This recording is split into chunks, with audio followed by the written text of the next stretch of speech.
to Mr. President on the ongoing investigations into the fake Presidential Foreign Intervention Promotion Council, PFIPC, and procedural weaknesses in the public service.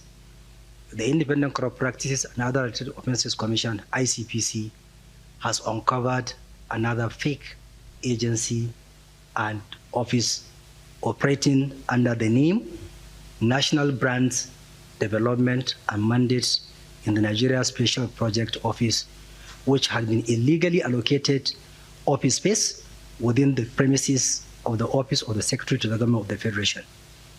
In light of the above, Mr. President has directed that the ICPC provides information surrounding this development in the spirit of transparency and accountability.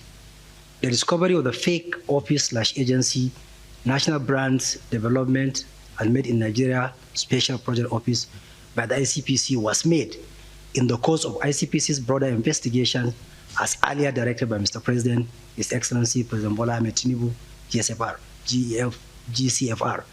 The fake agency/office, National Brands Development and Made in Nigeria Special Project Office, was promoted by one George Buchi Nwabueze, with active suspected collaborators in the Office of the Secretary to the Government of the Federation, contrary to the external laws and without authorization of the President of the Federal Republic of Nigeria. The promoter, George Buchi Nwabueze, was discovered to also operate under 4 other variations of his name: George Nathan Nwabueze, Honorable George Buchi Nwabueze, Prince George Buchi Nwabueze, and George Buchi and George Nwabueze. The ICPC has interacted with the Office of the Secretary to the Government of the Federation with a view of ascertaining vital information with regard to the fake agency/office under investigation. I have briefed Mr. President comprehensively on these new developments.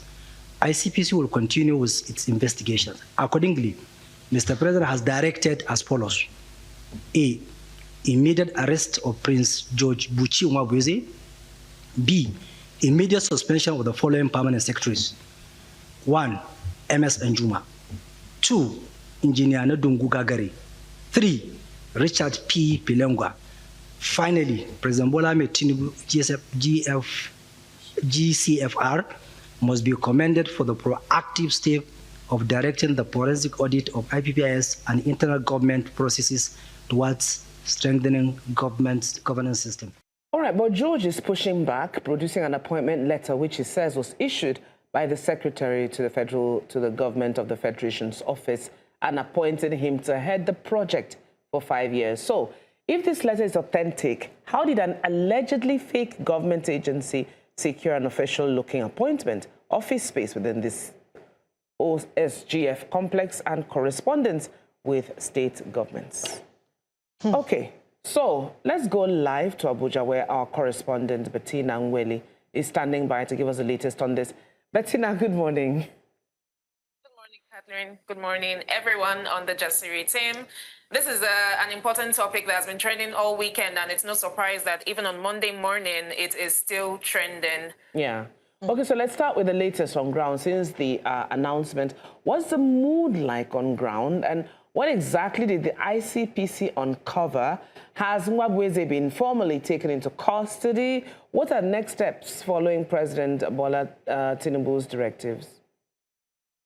Well, following back from the briefing we had last week Friday with the ICPC chairman, who briefed us on this new update of a new agency that is not legit, we were briefed, we were told the name of the person and also the orders that the president had given.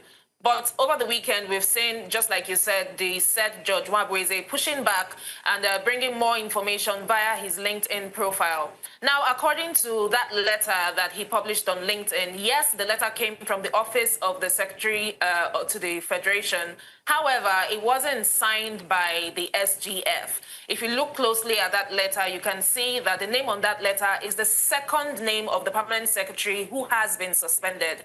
So over the weekend, I remember the breakfast team asking why those people were suspended, but now we can get to know why and link the facts together, that the second name on the list is one of the permanent secretaries that was suspended, and his name is the name that is signed as giving this man his official letter for the position. Also, George has also laid claims to say that this particular organization or agency didn't just come up and has existed since far back as 2010. According to him, the FEC, that's the Federal Executive Council, in 2017 actually gave the legal backing for the organization, and he was appointed in 2025. So there are a lot of, discrepancies here and there, and we are waiting to see what further updates will be given to us.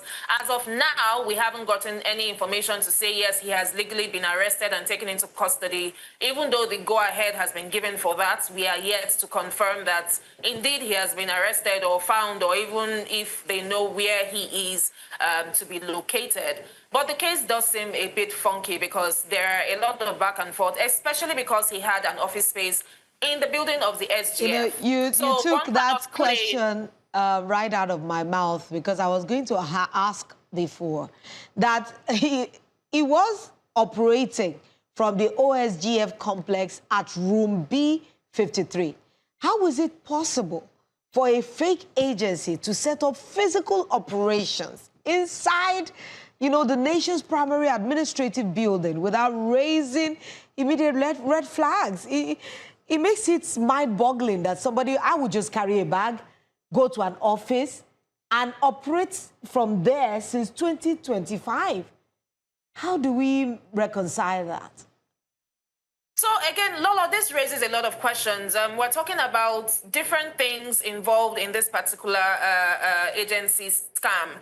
Apart from the fact that his office is in the building of the SGF, we also need to look at how this is affecting Nigeria on a broader scale. Investor confidence, because now we're having we have the first agency scam, we're having the second agency scam, and these people are interfacing with people from outside of the country. They are interfacing with investors. What does this say about Nigeria as a nation? Are we saying that Nigeria is going to be so porous as to allow, such organizations to exist without being legal, especially within the presidency, within the government? How does that speak well of Nigerians? Another thing we have to look at is the systemic fraud that is going on, around these things. It now becomes a risk because it means that, documents are not safe. Yeah. Decisions that are taken are not safe. Yeah. Even individuals who are seeking employment under the government agencies are not safe because they could wake up one day and tell you that your agency is not legit. So that means you do not have a job. So there are a lot of things going into this, and I'm sure that as the investigation proceeds, we'll be able to get more information and more answers to, the questions that Nigerians are asking. Yeah. All right, Bettina, but then what happens next, and what should Nigerians be looking out for as the investigation continues? Well, thankfully, currently, we've been told that no monies have been, embezzled in the course of this agency scam. I'm hoping that that remains true. But Nigerians should expect, I think, more discoveries of maybe some of these agencies, more of these agencies. I'm not convinced that there are just two of such in existence, but I'm pretty hopeful that this forensic investigation will, first of all, authenticate whether those letters were real and indeed from the office of the SGF. And then secondly, it would also show us who the culprits are within the office of the SGF and within the government entirely, because it's not just the office of the SGF. According to the claims that this George Nwabueze has made, he allegedly has worked with the Anambra state government. So if he's already working with state governments, then it means that this has gone maybe too far, or there's something that we are still missing that we are yet to find out. All right, Bettina, thank you so much for bringing us up to speed on this staggering security and administrative breach. Thank you. We'll continue to follow the investigation as it unfolds. Thank you, B.